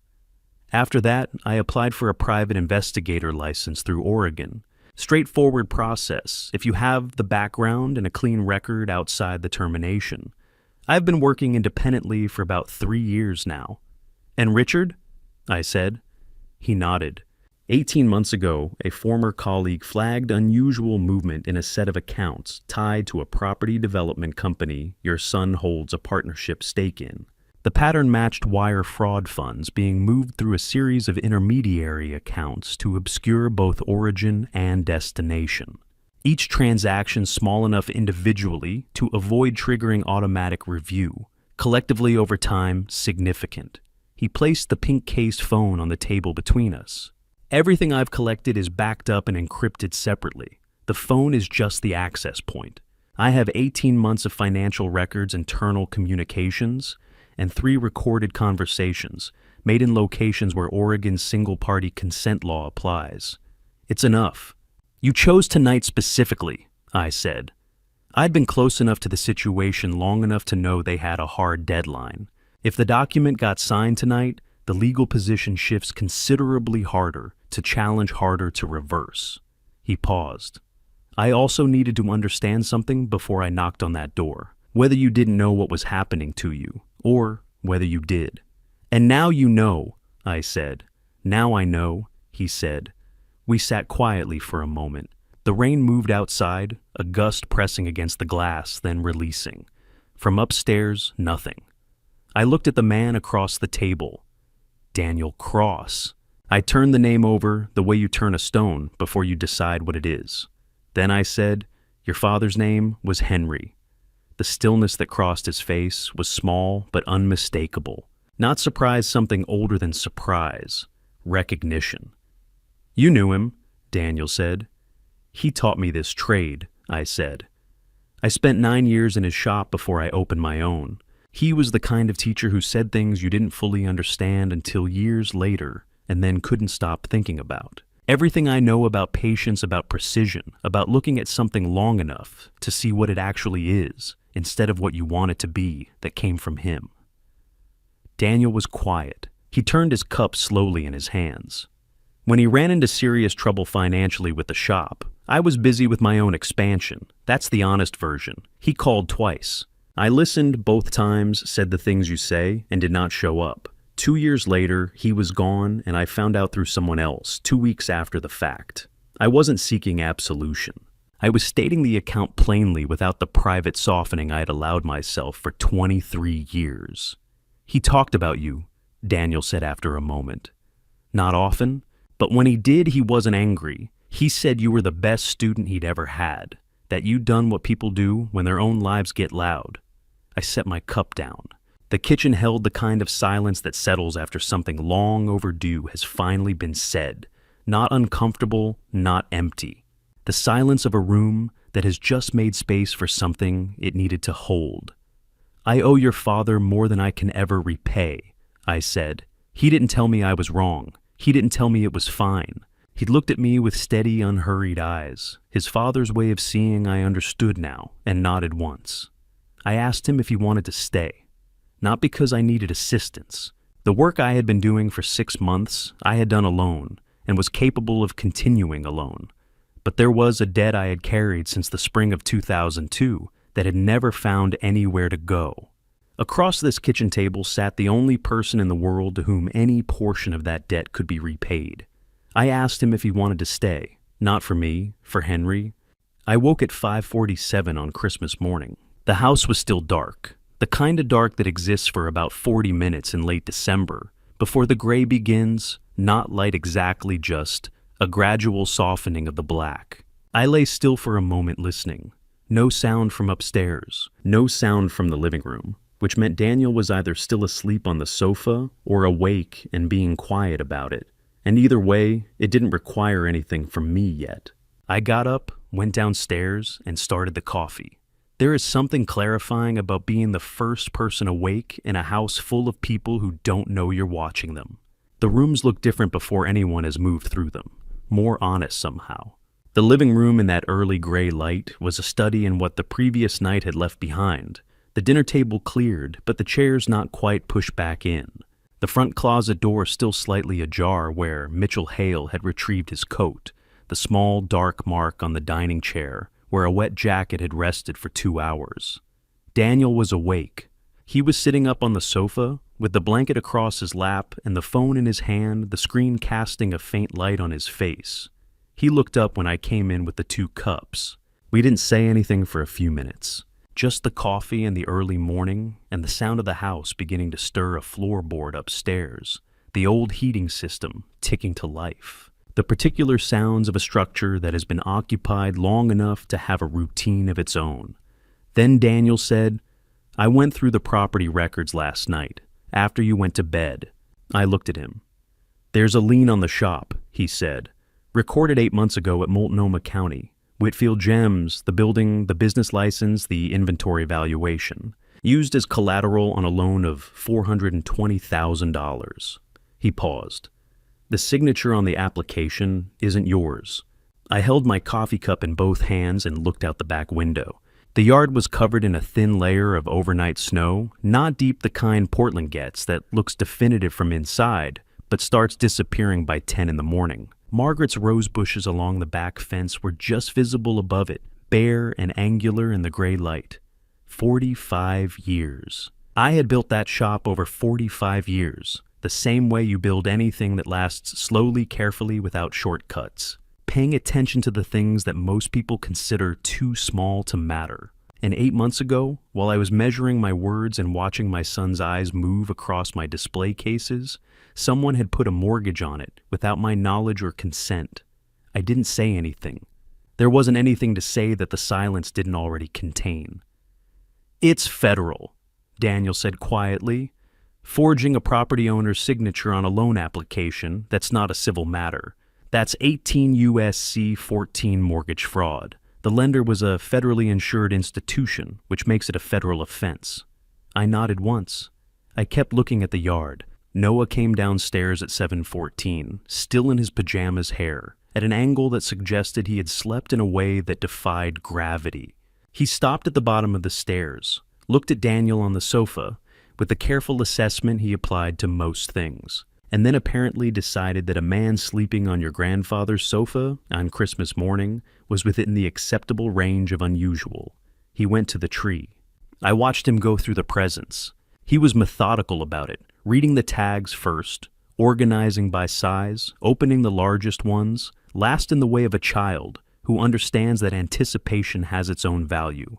He said thank you for each one in the genuine way, not the performed way. He held up the drafting set I'd found at a specialty shop on Burnside. He'd mentioned wanting one once in passing. The way children mention things they don't expect anyone to remember, and looked at it for a long moment before he looked over at me. He didn't say anything. He didn't need to. Richard came down at 8:30. He was dressed, which told me he had not slept as well as he was planning to appear. He said, "Good morning" to me. Good morning to Noah. Acknowledged Daniel's presence with the particular blankness of a man who has decided that the most strategic response to an uncomfortable situation is to behave as though it is a minor inconvenience rather than a significant problem. He asked if there was more coffee. I told him it was on the counter. He poured a cup and stood at the kitchen island and talked to me about Noah's school break, about a restaurant he and Sandra had been meaning to try, about the weather forecast for the rest of the week. Normal conversation assembled, with care deployed, with the practiced ease of someone who has learned that if you occupy enough of the available silence with ordinary words, it becomes harder for anything else to fill it. The folder with Whitfield Estate on the tab was gone from the kitchen table. He had taken it sometime between last night and this morning. I noted the absence the way I note most things without comment, in the part of my mind where I keep what I know separate from what I choose to show. Sandra did not come downstairs until after 11. She appeared briefly, made tea, exchanged a few words with Noah about his presence, and returned upstairs. At 12:40, while Noah and I were sitting at the kitchen table with the drafting set, trying to figure out a compass attachment that neither of us had encountered before, Sandra's phone rang from somewhere upstairs. A short ring, one, maybe 2 cycles, and then silence. She hadn't answered it, or she had answered it and ended the call almost immediately. I couldn't hear which. What I could hear about 4 minutes later was the sound of her moving across the floor above us with a different quality of step than before. Noah looked up from the compass. "Is Sandra okay?" he asked. "I think she's just tired," I said. He accepted this with the particular patience of a child who has learned that some adult explanations are placeholders rather than answers, and went back to the compass. I looked at the ceiling for a moment. Then I went back to the compass too. That Christmas I learned something I should have already known, that quiet is not the same thing as still. That a surface with nothing visible moving on it can be covering a great deal of movement underneath. They hadn't given up. The night before had cost them Mitchell Hale and the document and the timeline they had built around it. But people who plan the way Richard and Sandra had been planning for the better part of a year do not revise their goals when a single evening goes wrong. They revise their methods. By December 27th, the cracks in their arrangement had started to show, not to them, to me. The days between Christmas and the end of the year have a particular quality in a household where something has gone wrong, but nobody is willing to say so. Everything continues, meals are made, dishes are washed, conversations happen, but the texture of it is different. Slightly off the way, a stone looks right until you hold it under proper light and the inclusions become visible. I had been holding things under proper light for 6 months. By the 27th, I could see quite a lot. The first thing I noticed was the space between them. Richard and Sandra had always moved through a room with the coordinated ease of two people who had been together long enough to have developed a shared spatial vocabulary, who sat where, who deferred on which topics, who filled silence, and who let it sit. That coordination had developed a fault line, small things individually unremarkable. Sandra choosing the chair across the room, rather than the sofa where Richard was sitting. Richard asking her a direct question, and Sandra answering it a half beat too late, the way you answer when you've been somewhere else in your head. Richard picking up her phone from the counter where she'd left it, not looking at it, just moving it, but watching her face when he did. She didn't react, which in its own way was a reaction. I noted all of it from the periphery the way I'd been noting things since July, and said nothing. The morning of the 27th, Sandra announced she was going for a walk. This was not unusual on its face. She walked regularly, had always been someone who managed her state of mind through movement. What was unusual was the timing. It was 38 degrees outside, and the sidewalk still had patches of ice from the overnight freeze. She put on her heaviest coat, and her good boots said she wouldn't be long, and left before anyone could offer to join her. I watched from the front window as she turned left at the end of the block, away from the park, which was the direction she usually walked, and moved at a pace that had a destination in it rather than the looser rhythm of someone taking the air. I didn't follow her. Daniel did. He had been in the kitchen when she left, and he was out the back door and around the side of the house within 30 seconds. With the unhurried efficiency of someone who has done this kind of thing enough times that it no longer requires thought. I stayed at the window and watched the street and waited. He was back in 22 minutes. He came in through the back, poured himself the last of the morning coffee, and sat down at the kitchen table across from me. He set his phone face up between us, open to a photograph of a payphone on the corner of Northwest 19th, and Glissane, a battered metal unit outside a small grocery that had been there as long as I could remember. The kind of fixture that most people walked past without registering. Sandra had used it for 7 minutes. Daniel had photographed the number on the unit itself, a small placard near the coin slot, faded but legible. He had also photographed Sandra from across the street from a distance that kept her recognizable, but wouldn't constitute anything problematic. She'd stood with her back partly to the street, one hand braced against the top of the unit, speaking in the focused way of someone who is being careful about what they say and how. She didn't use her own phone, Daniel said, which means she didn't want the number in her call history. And she didn't use the house landline, which means she didn't want it traceable to this address. Who received the call? I said. Working on it, he said. The payphone number gives me a starting point. It's a public record, anyone can look up what number it dials out from. The question is, what's on the other end? That afternoon, Richard went into the back bedroom with his own phone and closed the door. The house is old, and the doors are solid, but the hallway carries sound in ways that the original builders probably didn't intend. I was in the kitchen when I heard his voice, not the words at first, just the tone. Lower than his normal register, and with the particular flatness that replaces inflection when someone is saying things they would prefer not to be overheard saying. I moved to the hallway. Not all the way, just close enough. We need a different approach, I heard him say. He's not signing anything. That avenue is closed. A pause listening. Then, I understand that. But the old man isn't going to cooperate, and we can't wait for the court process to move at its own pace. Another pause. Just tell me what the options are. I went back to the kitchen before he finished. I didn't need to hear the rest. I'd heard the essential part, which was that Richard was still in contact with Mitchell Hale, that they were recalibrating rather than retreating, and that whatever came next was going to be something other than a document on a dinner table. That evening, Daniel ran the payphone number against a database he had access to through his PI license. The result came back around 9 o'clock. He set the printout on the coffee table between us without comment and let me read it. The number was associated with a prepaid account, the kind you load with cash and discard, which meant the trail ended there. But the payphone itself had a call history through the carrier, and the number Sandra had dialed from it resolved to a name after some cross-referencing a man in his mid-30s with a small prior record, a couple of minor citations. One charge that had been reduced and settled, nothing that would make him memorable, nothing that would make him look from the outside like anything other than someone doing occasional work for cash. The kind of person you call when you need something done that you can't put your own name on. I read the page twice, then I set it down. Daniel folded the printout, creased it carefully along the center, and held it in both hands for a moment.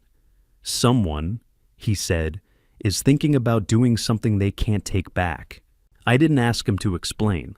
He wasn't speculating, he was describing a pattern he had seen before in a professional context in the years when seeing such patterns had been his job. The details would come into focus as they developed. For now, what he had given me was the shape of the thing, not a plan yet, but the intention behind one. I didn't ask anything further. I understood. January came in quietly. Richard had been quiet for too long, which meant he was thinking. And thinking for Richard had always been more dangerous than talking. The change in him was visible from the first day of the new year, if you knew what a change in Richard looked like. He became pleasant. Not the careful calibrated pleasantness he used when he was working towards something specific, something looser than that, more patient. He asked about the shop with what appeared to be genuine interest. He offered to help with things around the house without being prompted. He laughed at something Noah said at breakfast on the 2nd of January with a warmth that seemed for just a moment like the laugh of a man who wasn't running a calculation behind it. I watched all of this from the same distance I'd been watching everything for 6 months, and I noted it in the same notebook. And I did not mistake it for anything other than what it was, the behavior of a man who has decided to wait rather than push because pushing has stopped working. What I didn't know yet was exactly what he was waiting for. On the morning of January 4th, Richard told Sandra he had a meeting across the river and left the house at 9:15. Daniel, who had developed the habit of knowing which direction people were going before they got there, was out the back and around the block before Richard's car had cleared the driveway. I stayed home. Daniel called from a payphone. The irony was not lost on either of us 40 minutes later. "Coffee shop on Southeast Hawthorne," he said. "He's been inside with Mitchell Hale for 35 minutes. Window table, which was either careless or confident. I've been at the bus stop across the street. Can you hear anything? No. But I've got photographs. And about 8 minutes ago, Mitchell Hale opened a folder, and Richard pointed to something in it, and they talked about it for 4 minutes, and then Mitchell Hale wrote something down. It wasn't a transcript, but it was enough to confirm that the arrangement between Richard and his attorney had not concluded with Christmas Eve. Whatever Mitchell Hale had written down, it wasn't a bill for services already rendered. Daniel came back at noon. He had stopped at the county recorder's office on his way, a habit from his previous work, checking what was publicly available before drawing conclusions from what wasn't. He set 2 pages on the kitchen table. One was a photograph of Richard and Mitchell Hale at their window, table heads angled toward the same document. The other was a summary of a separate legal filing he'd found in the public record, a declaration of limited involvement signed by Richard dated December 30th, which described his role in certain family financial planning discussions as advisory only, and characterized all substantive decisions as having been made by his spouse. Sandra didn't know this document existed. I was fairly certain of that, because the Sandra I'd been watching for the past week was not behaving like a woman who had recently agreed to accept sole responsibility for anything.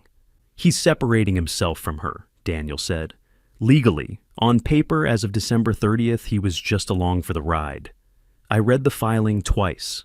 It was careful work, the kind that looks like routine administrative housekeeping, until you understand what it's positioned to do. "And Sandra," I said, "is still making calls she doesn't want traced," Daniel said. "Which means whatever she's arranging, she hasn't told Richard about it. And Richard's covering himself against whatever Sandra is arranging, which means he suspects something." "He's right to," I said. "Yes," Daniel said, "he is." 2 days later, I took my customary afternoon rest in the armchair in the front room, a habit I'd maintained consistently since August. Because consistency in small things is what makes a performance convincing. I was not asleep. I was listening. Richard came downstairs at 2:40. He moved through the house with the particular deliberateness of someone who believes they are alone, checking rooms in a way that looked casual and wasn't. He came to the doorway of the front room, saw me in the chair with my eyes closed, and stood there for a moment.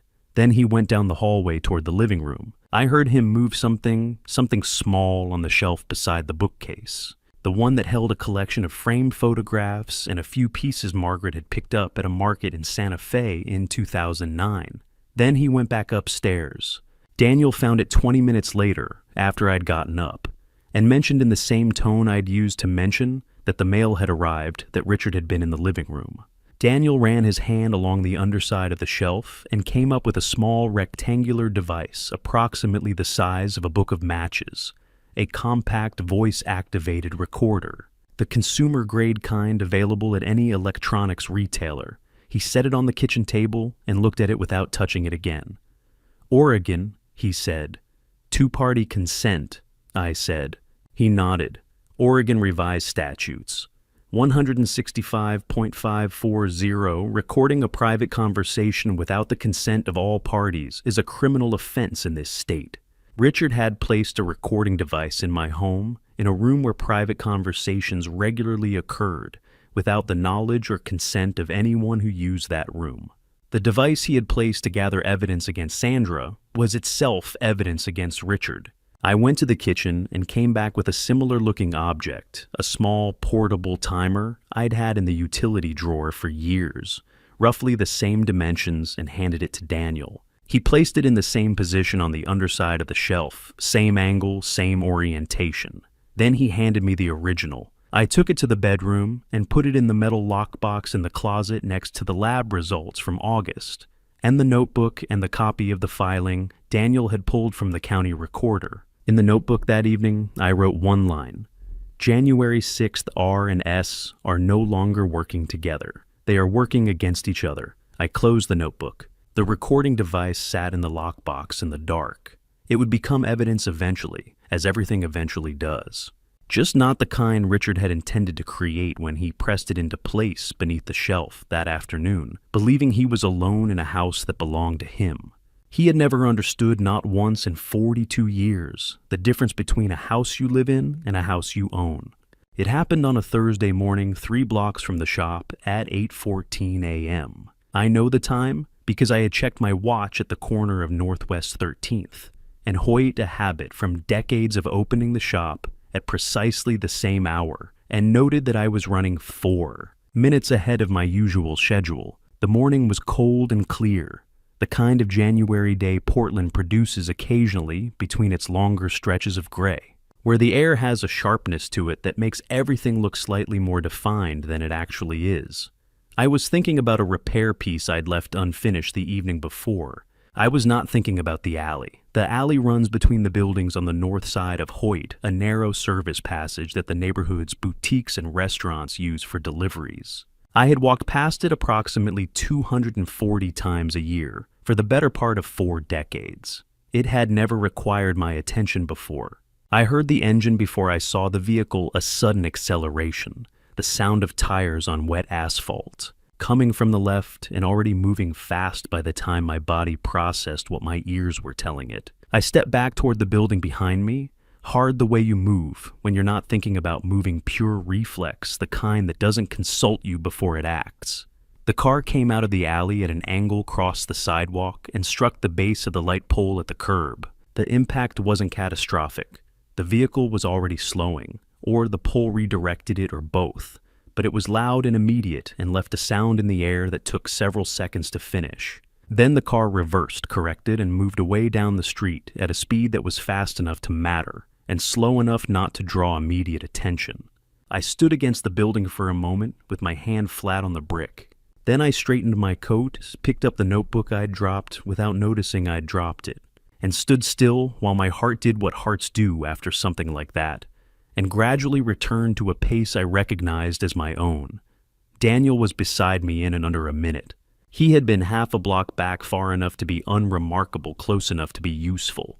He had his phone out, and he was looking down the street in the direction the car had gone, with the focused, unhurried expression of a man completing a task. "I have the plate," he said. "Good," I said. We stood there for another moment. A woman with a stroller had stopped on the opposite sidewalk and was looking at the damaged light pole with the concerned attention of a bystander who isn't sure whether to do something. I raised a hand to indicate that I was fine, which seemed to satisfy her. She moved on. "Are you actually fine?" Daniel said. "I'm 74, I said. "Everything is relative." We walked the remaining 3 blocks to the shop. I unlocked the front, put the coffee on, and sat at my workbench, while Daniel stood at the counter with his phone running the plate through a database he had access to through his license. It took 11 minutes. The registered owner was a man in his mid-30s, the same individual whose name had come up when Daniel traced the payphone number from December 27th. The connection was now direct and documented. Sandra's call, his number, his vehicle this morning. I sat with that information for a moment. Then I thought about what it meant in sequence. Sandra had discovered the recording device beneath the shelf, or rather, she had discovered the replacement. She would have noticed eventually. She was careful enough to check. When she found a device that wasn't the one she'd watched Richard place, she would have understood immediately that someone else in the house knew what Richard had done, and had decided to use that knowledge rather than confront it. She wouldn't have known whether it was me or Daniel, but she would have known that her margin had narrowed considerably, and she had responded the way a person responds when they believe their options are closing, by accelerating the one plan she had that Richard didn't know about. That evening, Daniel went to find him. I didn't ask for the details of how the conversation was arranged, or exactly how Daniel presented the situation. Those were the professional specifics of a man who had spent 11 years conducting interviews under conditions considerably more formal than a private conversation in a parking structure off Burnside. What I knew was that Daniel left the shop at 6 and came back at 9:15, and that when he came back, he sat down and told me that the man had agreed to provide a full account to federal investigators in exchange for Daniel's recommendation that his cooperation be considered in any subsequent proceeding. He was frightened, Daniel said, which is the correct response to his situation. "What did she tell him to do?" I said. I kept my voice level because some questions need to be asked in a level voice regardless of what you feel while you're asking them. "That she told him the old man walked that route every morning," Daniel said. "She told him it just needed to look like an accident. She told him there was an envelope waiting if it worked, and that she'd never met him if it didn't." I looked at the workbench in front of me. The repair piece I'd been thinking about that morning was still sitting where I had left it, a small brooch, a cameo setting that needed re-securing, nothing complicated. I picked up the appropriate tool and set it down again. "Call your contact," Daniel said. Not a question. I went to the back room and picked up the landline. The number I dialed was one I had committed to memory 15 years ago, during a period when Whitfield Gems had been involved peripherally and entirely legitimately in helping federal investigators identify a network of fraudulent estate jewelry that had been moving through the Pacific Northwest. The agent I had worked with then had since risen considerably in the organization, which was either a good sign or a complicated one, but either way his direct line still connected. He picked up on the third ring. I told him what I had. Not everything, just the architecture of it, enough for him to understand the scope and the timeline and the category of offenses involved. Wire fraud, mortgage fraud, a court filing that misrepresented material facts, a documented attempt to arrange an incident involving a property owner, a cooperating witness already in hand. He was quiet for a moment after I finished. Then he said, "Give us 3 weeks." I said, "You have exactly that. 3 weeks." I had 3 weeks to make sure there was no room left for doubt. In my work, the final stage before a piece is complete is often the most demanding. Not because the remaining steps are technically the hardest. By that point, the hardest decisions have already been made. But because the margin for error has narrowed to almost nothing, and every choice carries the weight of everything that came before it. You move slowly, you check twice. Yes, you do not rush what cannot be undone.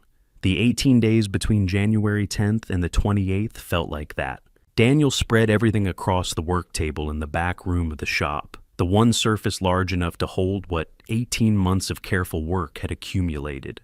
I had closed early every day that week and pulled the front blinds, and in the particular quiet of Whitfield Gems, after hours we went through it piece by piece.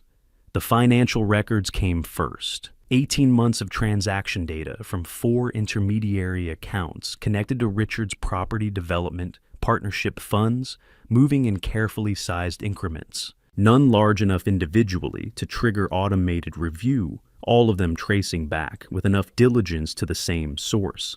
The total across 3 years, $380,000, moved in a pattern consistent with laundering the proceeds of wire fraud under 18 U.S.C. Section 1956. Daniel had the original account documentation, the transfer records, and a forensic summary prepared by a financial analyst he had worked with, before a woman who had spent 12 years at the IRS before moving to private practice, and who Daniel said would review the numbers twice and describe them as unambiguous. The mortgage filing came next. The documents from Multnomah County, the application and the forged signature, the loan proceeds, the lien recorded against Whitfield Gems. Without my knowledge or consent, Daniel had obtained certified copies from the public record. The original signature comparison would be done by the FBI's own document examiners, but Daniel had already had a handwriting analyst review preliminary photographs. The assessment was clear. Then the trust documents. Noah's irrevocable trust had been established in 2019, funded initially with $200,000 and grown since through careful management. An irrevocable trust, as the name states, plainly cannot be modified or drawn from without the consent of the trustee in this case, a trust officer at a Portland institution who had been appointed at the time of establishment and had no record of authorizing any withdrawal. The withdrawal of $140,000 over 14 months had been authorized by a signature that was not the trustee's. Richard had needed the money and had found a way to take it that he apparently believed would go unnoticed until it no longer mattered. It had not gone unnoticed. That one, Daniel said, setting the trust file on top of the stack, is the one that will matter most to a jury. I understood what he meant. Wire fraud and money laundering are financial crimes, significant prosecutable, but abstract in the way that numbers on a page are abstract. A grandfather's trust fund for his 10-year-old grandson, drawn down by forgery over 14 months, that is not abstract. That is a story a jury can hold in their hands. The last piece of evidence was the one Richard had provided himself. The recording device he had placed beneath the shelf in my living room, the one Daniel had replaced with the timer from the utility drawer, had been running for 6 days before Richard retrieved. In those 6 days, it had captured 3 phone calls Richard had made from the living room when he believed the house was otherwise empty.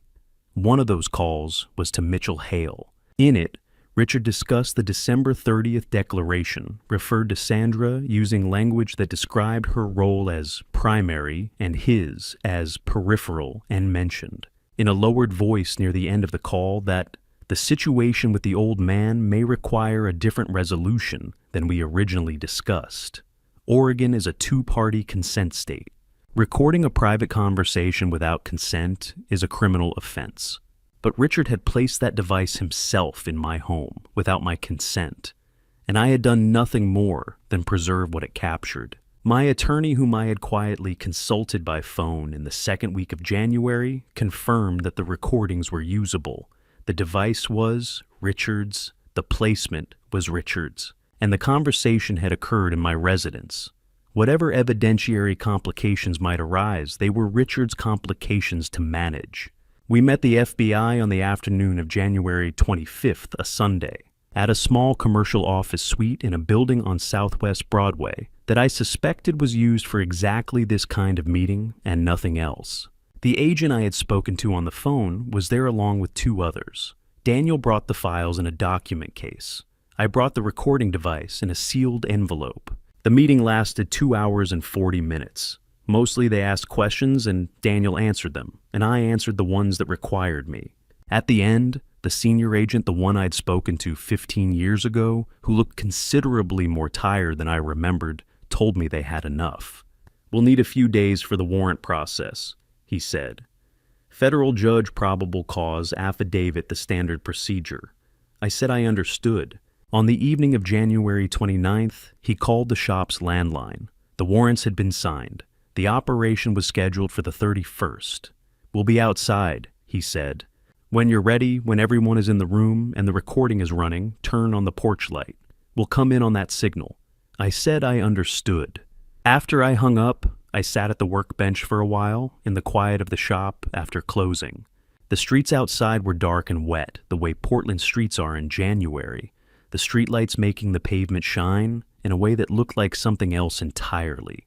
I reached to the shelf behind the reference books and took down the small box.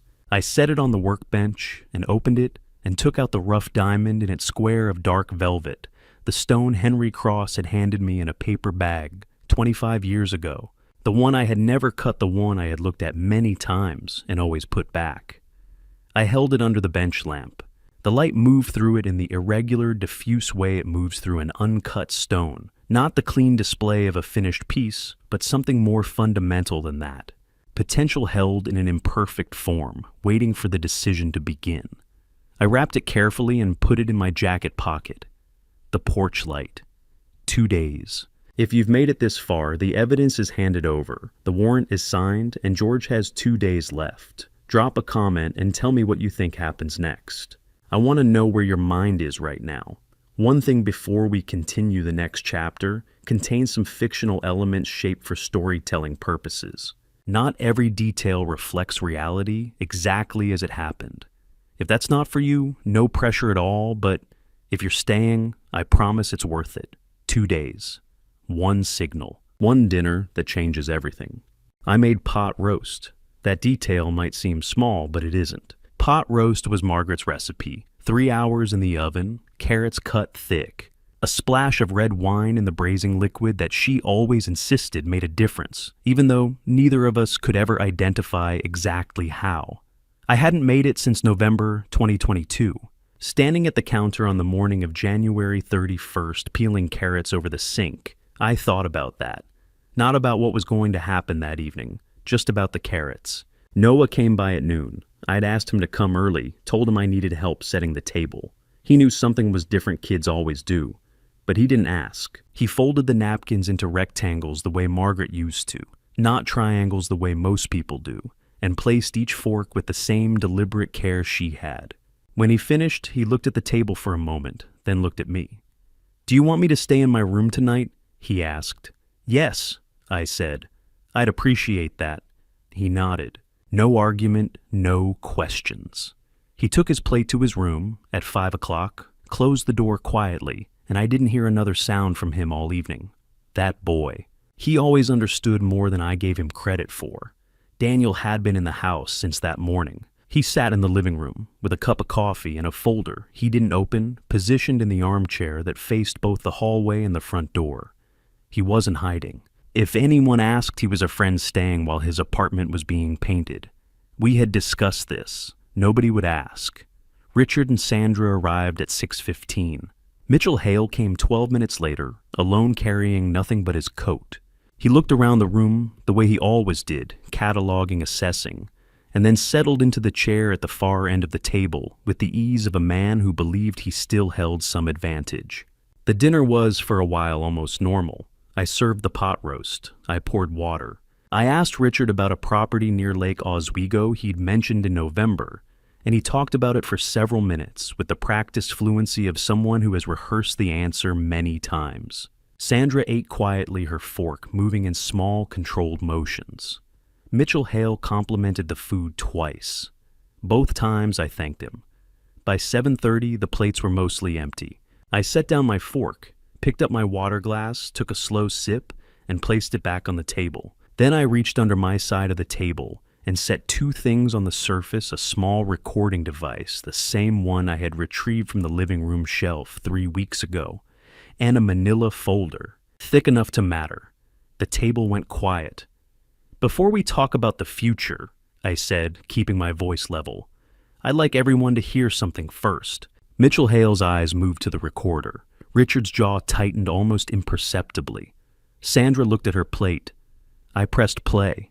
The first recording was from early January, a coffee shop on Southeast Hawthorne, ambient noise, underneath the kind that makes a voice carry in a particular way. Richard's voice was clear, and Mitchell Hale's was clearer. The conversation covered in practical and unhurried detail how to restructure a set of documents to place the primary liability for a series of financial decisions onto a third party. The third party was Sandra. Neither man mentioned her by name, but the framing was specific enough that no one at the table had any doubt. Sandra looked up from her plate. She looked at Richard. Richard did not look back. The recording ran for 4 minutes and 17 seconds. When it ended, I did not speak immediately. I let the silence do its work. Then I opened the folder. "These are certified copies," I said. Multnomah County Records Bank filings and an irrevocable trust document for a minor beneficiary. The trust was funded with $200,000. $140,000 of that was withdrawn 14 months ago using a signature that wasn't mine and wasn't authorized by any court. I set the folder in the center of the table. "There's also a log," I continued, "a phone number traced, a name connected to that number, and a statement signed and witnessed from the individual whose cooperation was arranged in exchange for federal consideration." I looked at Mitchell Hale directly. He had the expression of a man calculating how many exits a room has and finding fewer than he'd hoped. "The driver," Sandra said. It wasn't a question. "The driver," I confirmed. The room was silent for a long moment.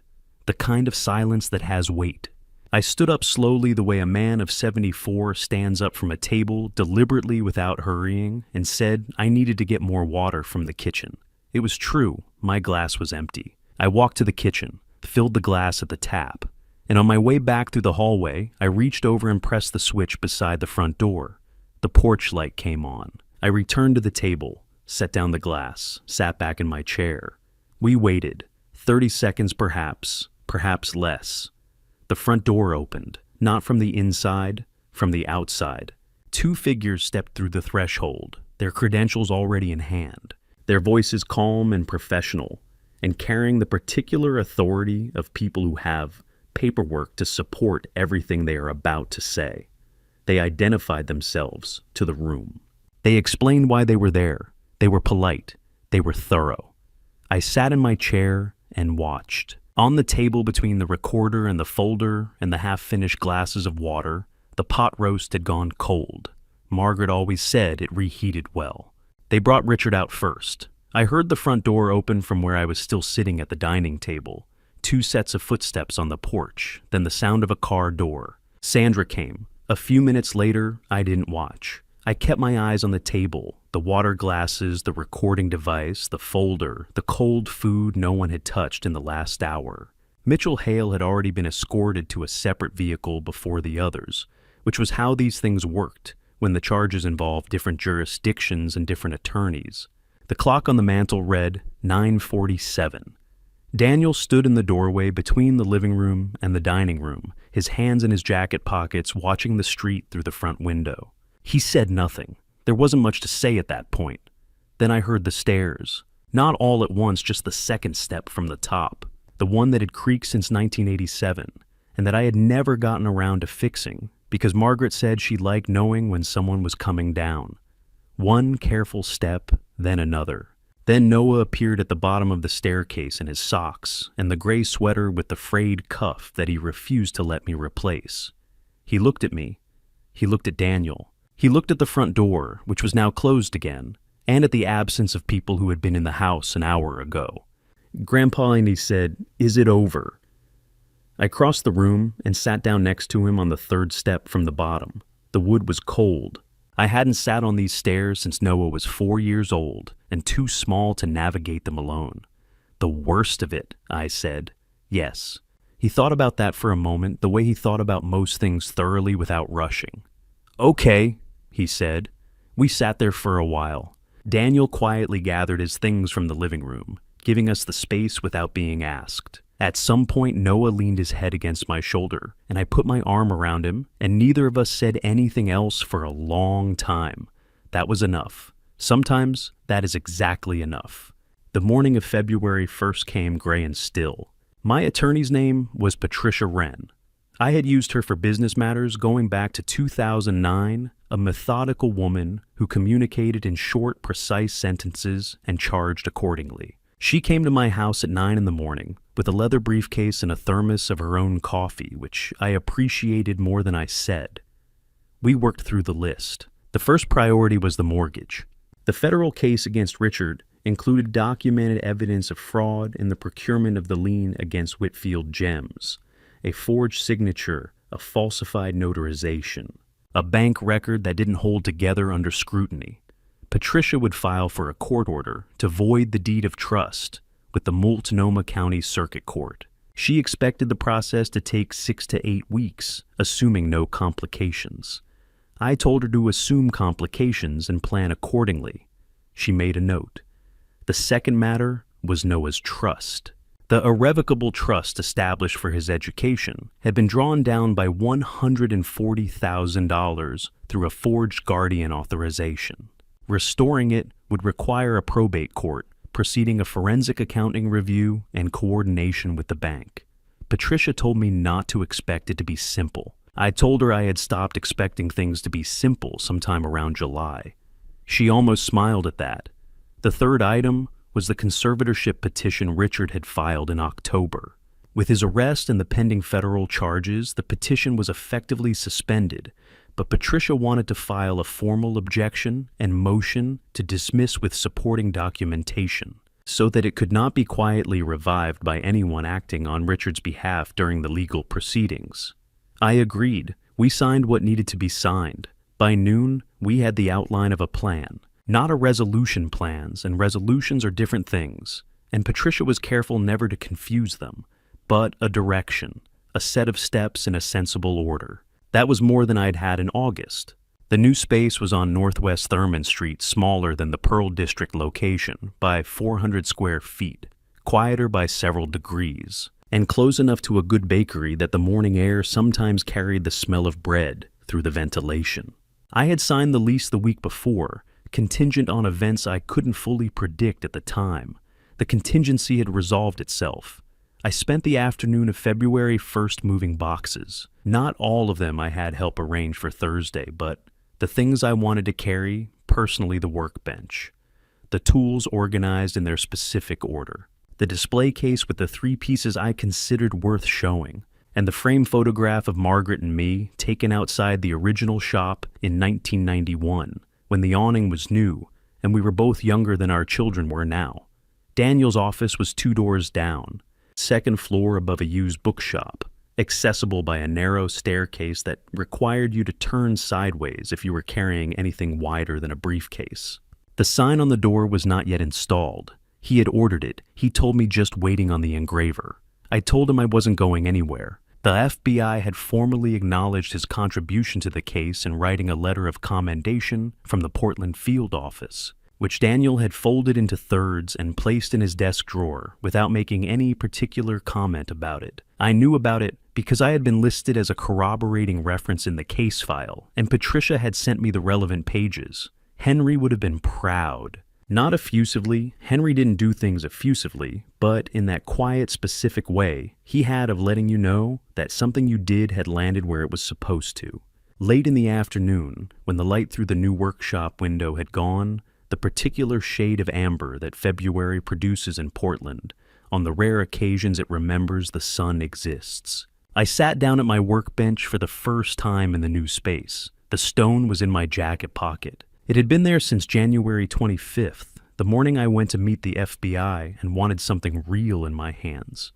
I took it out and set it on the leather pad. The clouded ice color, the irregular surface, the weight of 23 years of waiting, held in something no larger than a question. You'll know when Henry had said, when you look at it properly. I looked at it properly. I opened the tool case on my right, selected the scaife, adjusted the angle twice, checked the light, and checked the angle again. Behind me, the new space was quiet in the way a workshop is quiet when it is waiting to become itself, holding its breath, not yet sure what kind of place it would turn out to be. I had some ideas. I positioned the stone. The first cut is always the one that decides everything, the angle, the direction, the acknowledgement that you have understood what the stone was always trying to be. You can hesitate for 23 years, but eventually you have to commit. I made the cut. The stone was imperfect. It would always be imperfect. That was the nature of things that are real, rather than things that are merely ideal. There would be inclusions, asymmetries, places where the light scattered in directions no calculation could fully predict. But it was real. And in my experience, 50 years of it, sitting in the same chair, looking at what other people missed, that is almost always enough. I'm 74 years old. I've spent half a century in the same chair, at the same workbench, looking at stones that most people would walk right past. I built a skill out of seeing what others missed, the hidden fracture, the false clarity, the inclusion buried so deep, you almost convince yourself it isn't there. And somehow, I almost missed it in my own home. That's the part that stays with me long after everything else is settled. Not the legal proceedings, not the documents, not even the moment the front door opened from the outside. What stays with me is July, a cup of tea.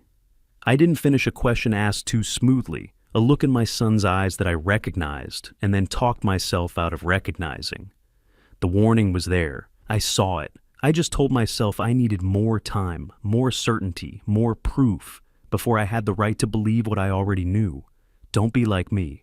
If this family story teaches you anything, let it be this. The people who mean to take something from you rarely arrive with their intentions printed on their face. They arrive with kindness. They arrive with concern.